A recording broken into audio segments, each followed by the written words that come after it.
just graduated from college and I was moving from Indiana to New York. And when I got to New York, I found out that New York's a little more expensive than I thought. So as any responsible 22-year-old, I applied for my first credit card. It was a Visa. And they gave me that was the first mistake. That was the first mistake. The only mistake I've made since. And they gave me a credit limit of $1,500. And I told a friend this story. I said, "You're an idiot for not getting an American Express." So the next day, I applied for American Express. And American Express gave me a credit limit of $25,000. When I look back, I can only think that you personally thought that I was 16 times more valuable than Visa. So hopefully I can repay some of that appreciation. I want to start out the interview with a very similar question to what Ronak asked during his 2010 interview. You've led Amex through a pretty incredible time. Right after you joined as CEO, or right after you became CEO, 9/11 occurred. And then you also were the head of a financial services company during the worst financial downturn in 80 years and kept your job, which is no small feat. Can you walk us through the 1 or 2 days that were the biggest tests or the largest challenges? Certainly. First, just let me say it's a real honor to be here, and obviously I remember Ronak very vividly and was just impressed with both his authenticity and his humility. So it means a lot for me to be here. We really appreciate it. So let me just say that obviously 9/11 and the financial crisis were absolutely incredible. I would say the most horrible, obviously, was 9/11 from an emotional standpoint, because we lost 11 employees. And the loss of human life is always a tragedy. What was most important there was to rally the organization to understand both the reasons why they should be hopeful, but also dealing with the reality that the travel industry was in total disarray. Spending on our credit cards had dropped dramatically. And what I recognized was that we had to transform the company in a relatively short period of time. And that leads me to one of, I think, the real challenges from a leadership standpoint is how to be decisive and compassionate. So within 60 days of 9/11, I decided that we had to substantially change our cost structure, which meant that we were going to have to lay off employees. And many people in my top executive team said this is not the time to do it, and from an emotional standpoint, they were absolutely right. The concern that I had was that the future of the company was at stake. And I said we have to do this in a compassionate way with our employees, but we have to do it.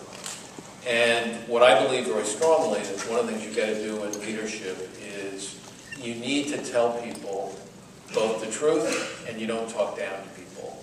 And you explain to people the reasons why. And I'll cut to the chase just to simplify so we can also talk about the financial crisis. Is what I explained to people were the reasons why, what was happening to the company. And at that time, we always do an employee survey. And a third of our incentive compensation is really based on the satisfaction and engagement of our employees, because we really do believe in the surface profit chain. And people said, Ken, if you're going to lay off basically 12% of the workforce, the last thing you want to do is to do a survey on it. And I said, not only are we going to survey the employees, but we're going to survey the people that we laid off. Because from a leadership standpoint, everyone has to be held accountable. And I think partially because of the times that we were in with 9/11, but also the leadership and the way that was done, we received the highest employee survey scores that we had in years. So that was very much a turning point for the company.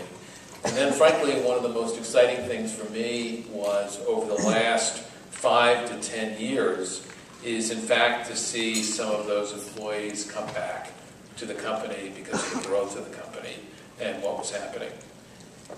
The financial crisis was very different. On one level, it didn't have the emotion of the loss of human life, but you really felt that you were falling off the cliff. And in a crisis, what I think is very, very important, and where it really hit me, was when Congress voted against TARP. I vividly remember my son, who's now a junior in college, calling me and saying, "Dad, everyone says that the company's going down and you're going to be fired." And I said, "Kevin, it's not going to be that bad. Don't worry about it." But the reality is that represented the fear, because to me, when messages permeate the playground, you know this is really serious, that there are real problems. And for us, where we were impacted is we were very reliant on the wholesale funding model. So we did not take deposits. And so literally over a weekend, and this goes to the power of a brand, I said, we've got to get into the deposit business. And both inside and outside the company, people said, given what's going on with financial services companies and the environment, there is no way you're going to get this up and running. The only way we could do it was, in fact, to work with third parties. So we, in fact, worked with other financial services companies to basically sell our deposit products. And I then put together a mantra for the company, because I wanted to have all 60,000 plus employees focused on what we needed to do. And it was really simple. Stay liquid, stay profitable, and then the hope part was selectively invest in growth. So even in the most challenging times, I wanted to reinforce that we were not going to take our eye off the ball of really being focused on growth. But staying liquid was critical. And fortunately, within around 30 days, we'd raised around $8 billion in deposits. We now have over $40 billion in deposits. That gave me a lot of hope and gave the organization and the company a lot of hope, because I said, why would people be putting money in with us if they thought we were going out of business, number one. Number two, we were able to stay profitable. That was critical. Third was, what I also looked at as far as customer health, was how many customers traded down from our more expensive products to less priced products, and the reality is almost zero. And we had hardly anyone who left the franchise. That gave me a lot of confidence. Then the third thing that we were able to do, back to the mantra, is we were very clear to people in the company where we were investing. And that allowed us to come out of the crisis, frankly, really roaring. So the momentum of the company was very, very strong. And my experience, frankly, over 30 years, is what you see with companies is it really is what happens during a crisis is how do companies act, how balanced they are. The majority of companies, in fact, hunker in the bunker, don't really have a broader perspective, don't focus on growth. And then generally, 2 to 3 years after a crisis, you start to see this demarcation that's caused, and that's exactly what happened for us. Fortunately, we were on the positive side of that. And speaking of a lighter note, over those 30 years, and even maybe more specifically over the last 12 as CEO, is there one day that you look to and you're like, man, that is the day that's the reason why I do this. This is a great day. This is kind of what gets me excited and just passionate about the business. Is there one day you'll look back to? I would say literally there, fortunately, are hundreds of days, because my view in business is if you're not having fun, it's not worth it. But I'll give you one example that, again, was a tragedy, but gave me a lot of pride is I think everyone certainly remembers the tsunami. And you've got the problem, man. My second mistake. That's right. And the reality was that our employees around the world, with literally no instructions from top management, did incredible things to serve people. And that just gave me incredible pride, because when people feel empowered to make a difference and literally make up policies on their own, but it was because they really believed in the service mission and the service ethic of the company, that's where I felt great. But fortunately, I have literally hundreds of examples like that that make me feel great about being with the company. You're making my transitions really easy to the next question. So the next question is actually about customer service. Right. When I think about American Express, I think it's the gold standard of service. And in fact, you've taken a really boring piece of plastic and turned it into a club that has a cult following. This room is full of aspiring entrepreneurs or managers who want to build equally great brands, equally great service cultures. How did American Express do it? And what knowledge or advice would you provide to them? Yeah, here's what I think is very, very important in building a brand is if you think about what are the attributes of the most powerful brands. Brands are really about bringing a rational and emotional connection, because the best brands have a personal engagement.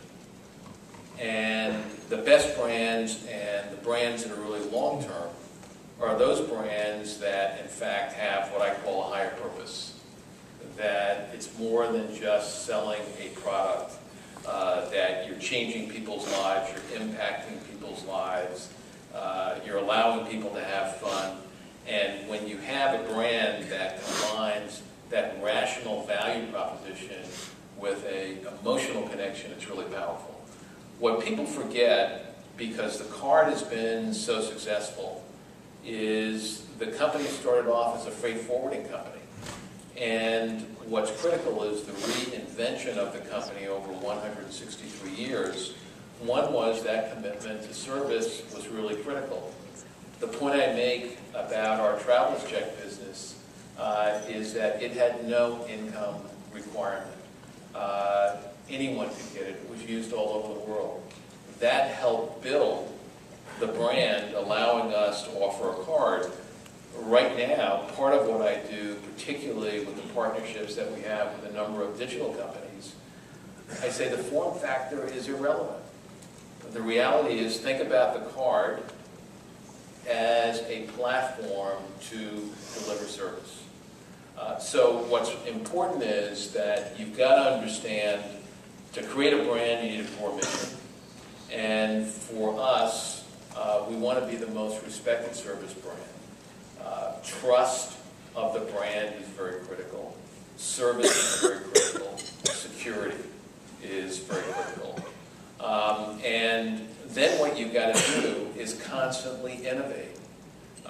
Because if you want to be a leading brand, you've got to innovate in the marketplace all the time.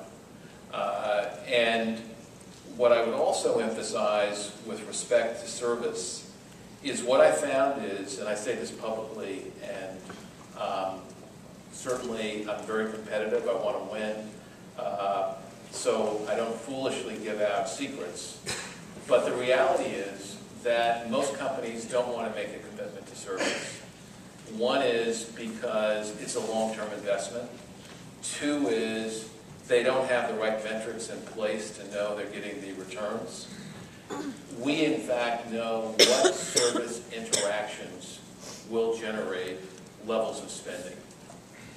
We know what will drive retention and loyalty of our customers. And one of the things that we did in our service, despite the fact that for years we had great service, around 10 years ago, we said, we're going to revamp it. We're going to reinvent the way we do service. We think people are too robotic. We think we're too rule-focused.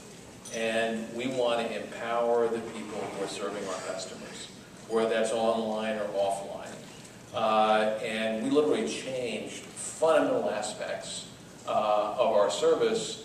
And that leads to a very important point, which I believe in strongly, is you always want to create the company that will put yourself out of business. That's the way you constantly need to think. And if you believe that you're successful and you get arrogant about that success becomes a rut. Specifically on one service point, I love your customer service representatives, so much so that I probably confide in them more than my own parents sometimes. Right. And they're consistently and always friendly. What's the secret training or recruitment process that you use to always have that consistency? Because I actually view that as a pretty big competitive advantage. It's a big advantage. Here's the simple answer to that, and it took us a while to get there. His attitude makes a difference. Is actually hire people who like to serve people. That is a stunning insight. Give me a break. And so you, in fact, can interview people, you can test people, you can assess people who really do have the attributes and have the desire to serve and really enjoy it. There are some people, in fact, when I talk to even senior people and I interview them and I talk about service as a higher purpose, I get some people say, hey, that's not a purpose for me. It's not a higher purpose for me. That's fine. Then I don't want to hire you. Because at the end of the day, you've really got to believe in what the core mission is. But attitude really does make a difference, and you can interview, you can assess for it, you can empower people, but sometimes companies get so bogged down in policies and rules that for us, as terrific as we were historically as a service company, we did not explicitly enough focus on the attitude of people that we were hiring. And now, over the last 20 years, our retention rates, our customer SAT scores are off the graph, and our service levels are really strong because we have people who really enjoy serving people. And not everyone does. A couple of weeks ago, Jack Dorsey was on the stage here, and he was talking about the shift in almost commerce and payments, and absolutely that everything from how we buy, where we buy, what we used to buy is going to change. We talked about Square's e-wallet. How does a company that's been around for 163 years kind of fit in with this model? And are we going to stop carrying credit cards? We could, and frankly, I don't care. Because it's really what's behind the card. So Jack actually talked to, before he started Square, we work with Square. They acquire a lot of merchants for us. What I think is absolutely terrific is that Jack is empowering small merchants and really helping small business. We are the largest provider to small business. So the synergy is really strong. What I think is important, and the way you change is, I believe commerce is changing dramatically. And the way I talk about our company now is that part of our objective is bringing buyers and sellers together. And the advantage that we have, and this is an advantage that Jack recognizes, and I give him a lot of credit for, is Square is built off an existing payments infrastructure. That's a real advantage. So he has been innovative. What he hasn't done is to say, I got to change everything. That's one of the reasons why I like the mobile app Uber, because they're building off an existing platform and they're innovating and changing the payments experience. So for us, what we've said is we have a major, major advantage in that we are the most integrated payments platform of anyone. So we acquire merchants, we process merchant transactions, we are an issuer, and we authorize transactions all over the world. There is no other card company, no one in payments, who has a fully integrated payments model. We're the only one. Now what that does is we talk about a closed loop, and that means we have information on the end user customer and the merchant.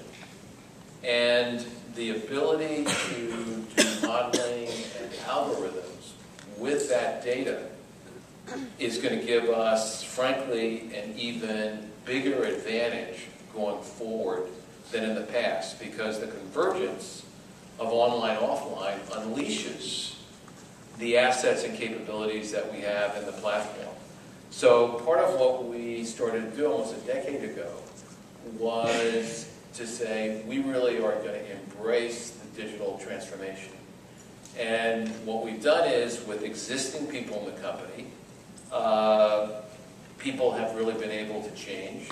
Those who weren't are no longer with the company because the reality is that they had to keep up with the change. What I've also done is bring in people from outside the company and have a mix and match. So we promote probably 60 to 65% of our people from within.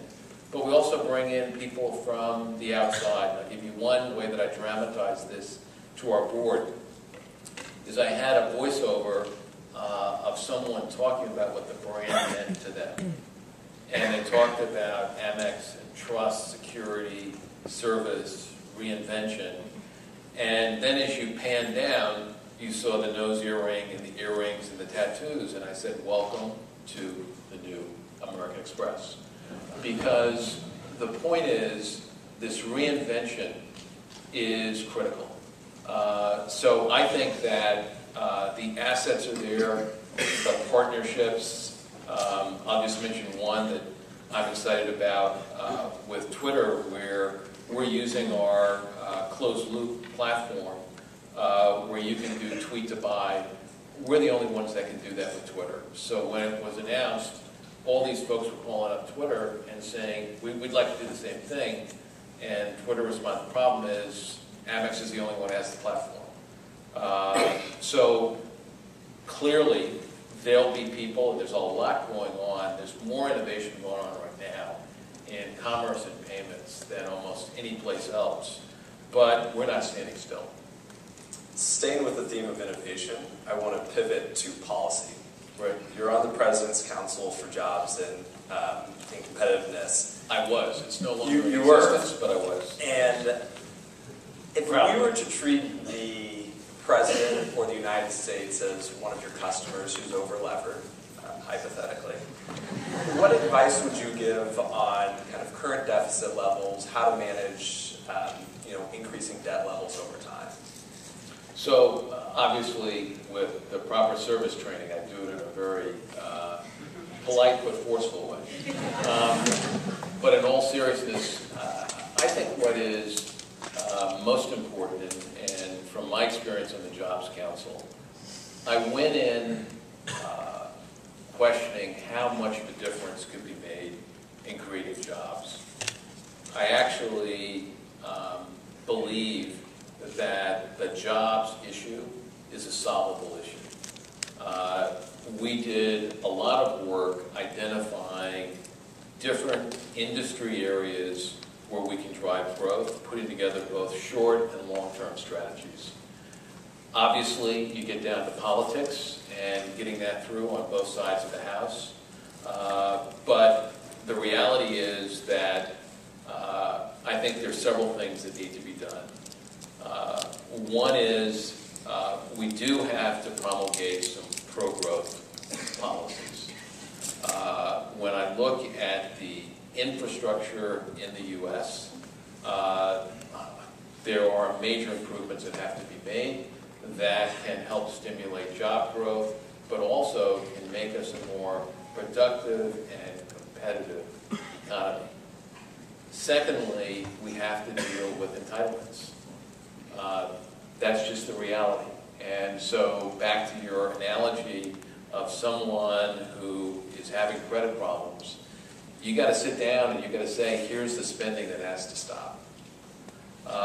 But thirdly, I think what's very important is that tax reform in a comprehensive way, both personal and corporate, we've got to really bring about a set of fundamental changes. And I think that what is required is not just an issue of being focused on what the President, the Senate, and the House does. I think we need to put more public pressure on. And I look at this, frankly, as almost like a social movement that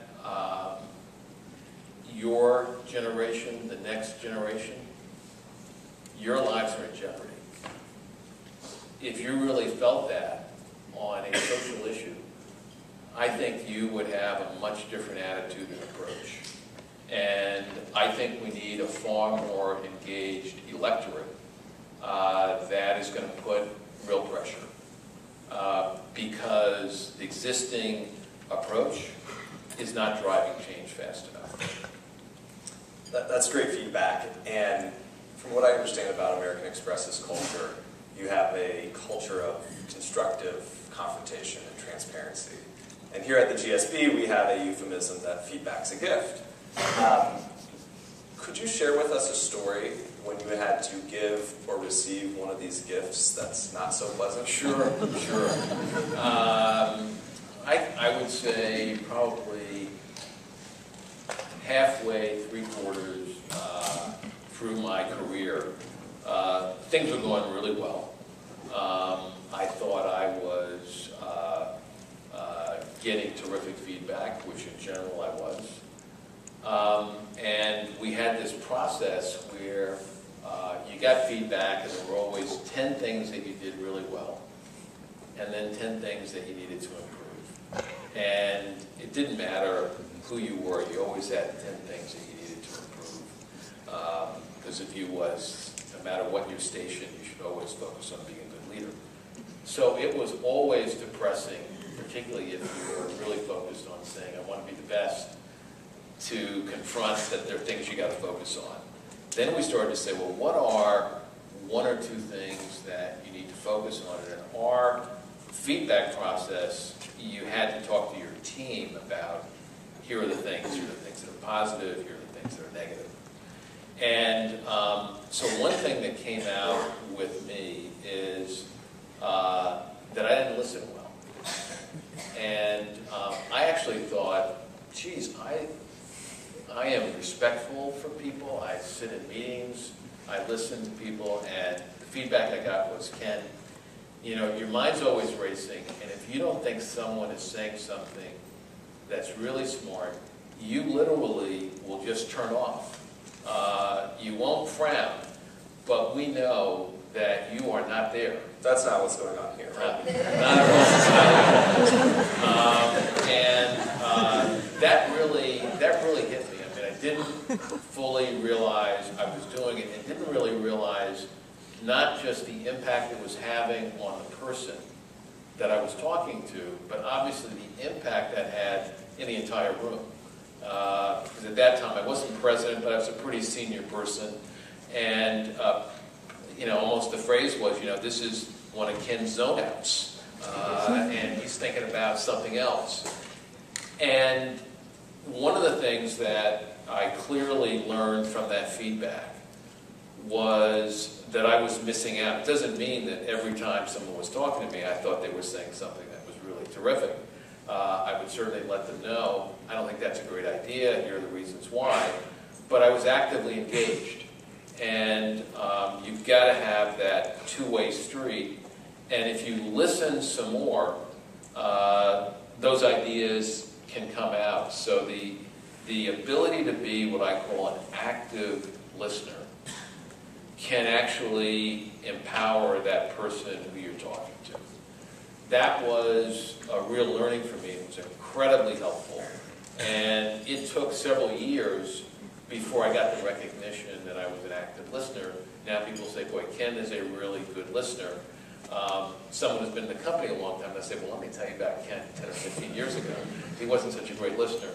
So but I think for anyone, one of the things that I try to do really every year is think about 2 or 3 areas that I want to improve going forward in my own leadership. So I'm going to lean in for this next question. I know that you are very close friends with Sheryl Sandberg and a big fan of her philosophy, lean in. But the facts are, and kind of unfortunately so, that inequalities still exist. You're one of 6 African American CEOs. There are only 20 female Fortune 500 CEOs. Why is the past so difficult for African Americans, females, and other minorities at very senior levels within corporate America? Yeah, I think there are several reasons. I mean, I think clearly what you can't deny is that bias and prejudice still exists, and the legacy of bias and prejudice has a major impact. That just doesn't go away. I always go back, and I could rewrite history and say, just pick an era. In the 1920s, there was full equal opportunity, despite all that happened historically. I think we would be so far ahead, but that didn't happen. So I think you've got to deal with that issue. I think second is, and this is part of what Cheryl is talking about, we can all analyze the reasons why we can't get ahead. And we should be very focused on that, and we should all feel a collective responsibility to change that. But one of the points when I was growing up that my father emphasized with me was focus on what you can control. And the only thing you can control is your performance. There's several ways you can look at that. He was not saying that to limit me. What he was saying was that opens up a range of opportunities, and from an accountability standpoint, don't in fact run away from that problem or challenge or barrier. Figure out a way to jump over it. And so what Cheryl is certainly not saying is that there are not a set of major issues and big issues and institutional issues that women have to deal with, but that women clearly can take increasing ownership for what they need to do, that a support structure is very helpful because we all need a support structure, and that's important, and that we got to take it very personally. I think at the end of the day, what's most important is there's a surprising phenomenon that happens, and it's not really surprising. When you get people in positions who look different and are different, all of a sudden, several years later, you get more people who look like them. And so the representation issue is a big issue, is an important issue. And it is at some point, this is where I go to just business metrics, if someone is simply saying each year, I'm going to grow, this business is really going to do well, here are my strategies, and each year, nothing happens, that's a problem. So if there is a real commitment and a real focus, then there need to be measures and there needs to be accountability so that those things happen. I think that a business mentality around that can bring about some very important social change. I'd love to open it up to questions from the audience, and right before I do, I just want to say one quote that I found particularly inspiring from you. In the 2008 commencement address at Howard University, you said, "It's your responsibility to the larger African American community to face prejudice and to make progress, to face history and to make history." And that was something that I really enjoyed reading and was inspired by, so I just wanted to share that feedback in a public setting. But Thank you. love to open up the audience to Q&A and let the tough questions roll. Good.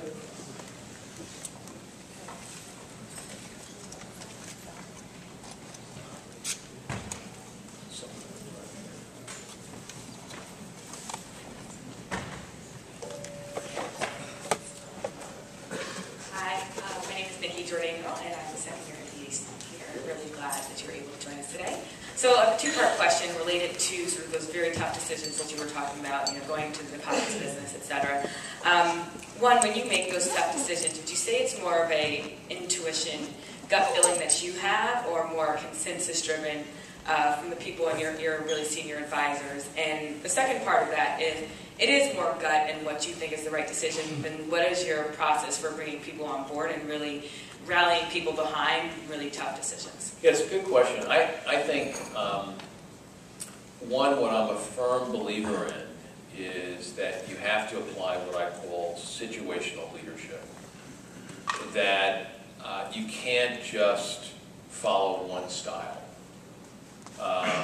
Sometimes you have to have a directive style, sometimes you have to have a consensus building style. There have to be some attributes from a leadership standpoint. One of those that I talk a lot about is integrity, because that's the only way you're going to build trust, and that's, for me, the consistency of words and actions. But in some cases, I have relied on my gut, but backed up with some analysis.